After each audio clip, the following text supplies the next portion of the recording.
जय माता दी। दोस्तों, आप सभी का अपने चैनल ज्योतिष सबके लिए में स्वागत है। आज के वीडियो में मैं ज्योतिष का एक बहुत ही महत्वपूर्ण सूत्र लेकर आया हूं। मैं अपने दर्शकों को ये बताना चाहूंगा कि ये जो भी सूत्र हम अपने वीडियो में बताते हैं वो सभी हमारे पुराने ग्रंथों से लिए हुए होते हैं और उनको हमने बहुत सी कुंडलियों में सत्यापित किया हुआ पाया जाता है। दोस्तों, आप सभी जानते हैं कि हमारी जन्म कुंडली में एकमात्र शुक्र ऐसे ग्रह हैं जो सबसे ज्यादा सुखों के कारण है। सुख का अर्थ ऐश्वर्य ही शुक्र है। ये हम सभी जानते हैं कि जन्म कुंडली के 12वें भाव में यदि शुक्र विराजमान है तो जातक अत्यंत गरीब घर में भी जन्म लेकर भी अत्यंत सौभाग्यशाली होता है। अगर किसी जातक की कुंडली में 12वें भाव में, ये 12वां भाव है, 12वें भाव में शुक्र हो और साथ ही 12वें भाव का मालिक भी 12वें भाव में हो, जैसे यहाँ पे 12वां भाव जो है वो वहां पे 1 नंबर राशि है और यहाँ पे अगर शुक्र हो और साथ में 12वें भाव का स्वामी यानी कि मंगल भी वो भी 12वें भाव में हो तो जातक जिंदगी में अतुल संपदा का मालिक होता है। शुक्र देवता कुंडली के 6ठे घर में, यह कुंडली का 6ठा घर है और 12वें भाव में बैठकर जातक को जीवन में अत्यंत लाभ प्रदान करते हैं और सभी सुखों को देने वाले होते हैं। दोस्तों, आज मैं आपको शुक्र ग्रह से संबंधित बहुत ही कीमती सूत्र आपको बताने जा रहा हूं, जो कि हमारे सभी भाई बहन जो कि ज्योतिष में इंटरेस्ट रखते हैं और जो ज्योतिष सीख रहे हैं या फिर ज्योतिष बनना चाहते हैं, उन सभी के लिए यह सूत्र बहुत ही उपयोगी साबित होगा। ये एक बहुत ही उपयोगी सूत्र है और आप इसे ध्यानपूर्वक सुनें। इस सूत्र को आप याद जरूर रखें क्योंकि यह सूत्र आपके बहुत काम आने वाला है। दोस्तों, यह सूत्र इस प्रकार है। जिस भाव से आपकी कुंडली में शुक्र ग्रह द्वादशों, यानी कि मान लीजिए ये आपकी जन्म कुंडली है, तो इसमें आप देखिए कि शुक्र कहां बैठे हैं, तो आप देखेंगे शुक्र यहां लगन में ही विराजमान है। तो जिस भाव से, अब आप इस भाव को देखिए, इस भाव से जो है शुक्र जो है वो द्वादश है, मतलब 12वें भाव में है। कैसे?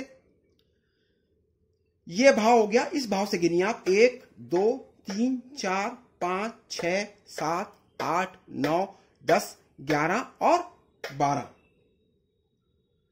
अगर इस कुंडली की बात करें तो यहां पर इस हाउस में मिथुन राशि है और शुक्र जो है इस भाव से 12वें भाव में विराजमान है, यानी कि इस बुध ग्रह से भी शुक्र 12वें भाव में है। आपको इस भाव से, यानी कि शुक्र जहां से 12वें घर में है, इस भाव से जहां से शुक्र 12वें घर में है, उसके कारक को देखना है, उसके भावेश को देखना है कि वो किसका कारक है, साथ ही यहां बैठे ग्रहों को भी देखना है। आप सभी जानते हैं कि बुध को वाणी का कारक कहते हैं। तो इस सूत्र को इस प्रकार समझें कि कुंडली में वो भाव जिससे शुक्र द्वादश हो, तो एक बार आप अपनी कुंडली को खोलकर देखें कि शुक्र आपकी कुंडली में कहां विराजमान है, यानी कि किस भाव में विराजमान है। आपकी कुंडली में शुक्र किसी भी भाव में हो सकते हैं, तो कुंडली में जहां शुक्र बैठे हैं उनसे आगे के एक घर को देखना है। जैसे मान लीजिए इसी कुंडली में देखिए शुक्र यहां बैठे हैं, लगन में बैठे हैं, इससे आगे के एक घर को आपने देखना है। इसी प्रकार जैसे शुक्र यहां बैठे हैं तो इस प्रकार जो है इससे अगले घर को देखें, और अगर सेकंड हाउस में बैठे हैं तो थर्ड हाउस को देखें, थर्ड हाउस में बैठे हैं तो फोर्थ हाउस को देखें, फोर्थ में बैठे हैं तो फिफ्थ को देखें, और फिफ्थ हाउस में बैठे हैं तो सिक्स्थ को देखें, और अगर सिक्स्थ भाव में बैठे हैं तो आप सेवंथ को, और अगर सेवंथ में बैठे हैं तो आप 8th हाउस को देखें। तो जहां आपकी कुंडली में शुक्र विराजमान है, आप उस भाव से अगले भाव को देखें, यानी कि जहां शुक्र बैठे हैं उससे अगले भाव को देखें, वहां कौन सी राशि है, वहां कौन से ग्रह बैठे हैं। अब यहां इस कुंडली में जैसे शुक्र के अगले भाव में बुध बैठे हैं और यहां अगर गुरु भी हो तो यह देखें कि गुरु किन किन का कारक है। जैसे गुरु संतान का कारक है, गुरु को संतान का, शिक्षा का और विवाह का कारक ग्रह भी माना गया है। इस सूत्र के हिसाब से हमें शुक्र ग्रह से अगला यानी कि आगे का भाव देखना है। शुक्र ग्रह से अगला यानी कि आगे का भाव देखना है। और ये भाव अगर किसी कारण से, अगर मान लीजिए कि ये वाला भाव शुक्र से अगला भाव अगर किसी कारण से कमजोर भी है, तो इस भाव के शुक्र ग्रह से द्वितीय होने के कारण यह जातक को अच्छे फल देने के लिए बाध्य हो जाएगा। तो दोस्तों, अब ये कुंडली जो है एक महिला की कुंडली हमने ली हुई है और इनका जन्म जो है 1961 में हुआ। अपने जीवन काल में इन्होंने बहुत से स्टेज का यानी कि बहुत से मंच का संचालन किया। इन्होंने अपने जीवन काल में पैतृक संपत्ति भी बहुत पाई, क्योंकि यहां बुध जो वाणी का कारक भी है वो पैतृक संपत्ति का भी कारक है। और बुध यहां बैठे हैं जहां से शुक्र जो है वो 12वें भाव में है। इस कारण से ये जातिका पर को अद्भुत वाणी की मालकिन बनाया इन्होंने, और इन्होंने अपने पिता से उनको पैतृक संपत्ति दिलाई और साथ ही ससुराल पक्ष से भी बड़ी मात्रा में पैतृक संपत्ति इन्होंने पाई। तो इस प्रकार ये सूत्र जो है अगर आप देखेंगे जो आज हम लेके शुरू हुए हैं, उसमें आप देख पा रहे हैं कि जो भी शुक्र से अगला ग्रह है या जिस भाव से भी शुक्र 12वें हो रहा है, वो भाव कुंडली में अच्छी प्रकार से फलित होगा और अच्छे फल देगा। तो इसके बाद जो है दोस्तों, हम एक दूसरे एग्जाम्पल से भी लेकर आपको समझाते हैं। दोस्तों, इस दूसरे एग्जाम्पल में यदि मान लीजिए कि शुक्र यहां 10वें भाव में है, तो यहां शुक्र से अगला घर यानी कि ये लाभ स्थान है। और अगर आप यहां से गिनेंगे तो शुक्र 12वें पड़ेगा। कैसे?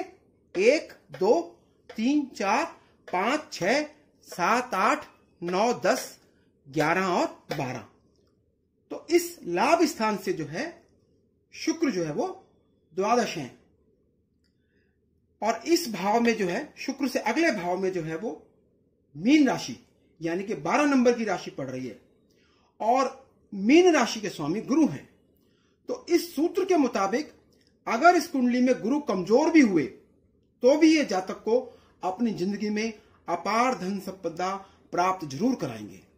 तो दोस्तों, इस तीसरे एग्जाम्पल में मान लीजिए कि शुक्र आपकी कुंडली में यहां अष्टम भाव में विराजमान है, तो ये फल बढ़ाएंगे अपने से अगले घर यानी कि भाग्य स्थान का, क्योंकि तब ये भाग्य भाव से भाग्य स्थान से शुक्र जो है वो 12वें हो रहे हैं। इस भाग्य स्थान से शुक्र जो है वो द्वादश है। और दूसरे शब्दों में कहिए कि शुक्र से अगले भाव में जो है वो भाग्य स्थान है। तो शुक्र से अगला भाव भाग्य स्थान का मतलब शुक्र जो है भाग्य को अच्छा बनाएंगे। तो अब अगर इस जातक की कुंडली में अगर भाग्य कमजोर भी हुआ तो यहां पर बैठे शुक्र, क्योंकि इस भाव से द्वादश हैं, अतः ये जातक जो है वो अतः भाग्यवान होगा, इसका भाग्य जो है वो अच्छा बनेगा। तो दोस्तों, आपको इस सूत्र में ध्यान रखना है कि जहां पर शुक्र जन्म कुंडली में विराजमान है वहां से आप अगले घर को देखिए। शुक्र अपने से अगले भाव के बल को बढ़ा देंगे। इस कुंडली में शुक्र 8वें घर में है और यहां 9वें घर में गुरु और शनि दोनों बैठे हैं। तो यहां पर आप देखिए गुरु नीच के हैं, ये मकर राशि में है और मकर राशि में गुरु जो है वो नीच के होते हैं। तो यहां नीच के गुरु अगर यहां जातिका की संतति में कमी भी लाते तो भी, क्योंकि इस भाव से शुक्र 12वें घर में है, तो इस जातिका के 3 संतान हुई। गुरु नीच के होने पर भी जातिका को उसकी संतति पर कोई असर नहीं पड़ा। यही इस सूत्र की खासियत है। हालांकि गुरु यहां नीच के हैं, फिर भी क्योंकि शुक्र इनसे द्वादश है तो गुरु यहां पर शुभ फल देने को बाध्य हैं। यहां जातक को भाग्य का अच्छा फल जरूर प्राप्त होगा। गुरु नीच का होने के बावजूद उसको विवाह का सुख जरूर प्राप्त होगा। तो ये सूत्र कमाल का है ना। आपकी कुंडली में शुक्र जहां बैठे हैं उससे अगले भाव से संबंधित, उस अगले घर में बैठे ग्रहों के कारकों से संबंधित जितने सुख हैं वो जातक को अवश्य प्राप्त होंगे।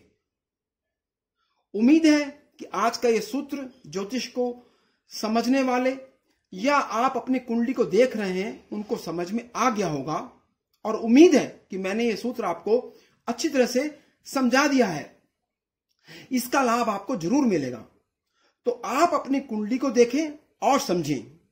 यह सूत्र वाकई में बहुत ही सरल है और बहुत अद्भुत है। हालांकि यह सूत्र बहुत छोटा है लेकिन फिर भी यूजफुल है सभी के लिए। अगर आपको अभी भी इस सूत्र का कुछ समझ में नहीं आया है तो हमें कमेंट बॉक्स में जरूर लिखें। इस वीडियो को लाइक करें, शेयर करें और चैनल को सब्सक्राइब करें। जय माता दी।